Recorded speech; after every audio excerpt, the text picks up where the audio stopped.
কোটা আন্দোলন এখন আর থেমে নেই কোটা সংস্কার আন্দোলনে। ৯ দফা আদায়ে আবারও রাজপথে তারা।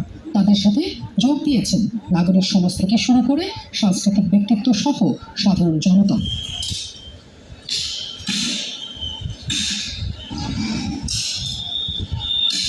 সংঘর্ষ প্রতিদিন ঝরছে প্রাণ। এর মধ্যে ৪ আগস্ট থেকে এসেছে অসহযোগের কর্মসূচি।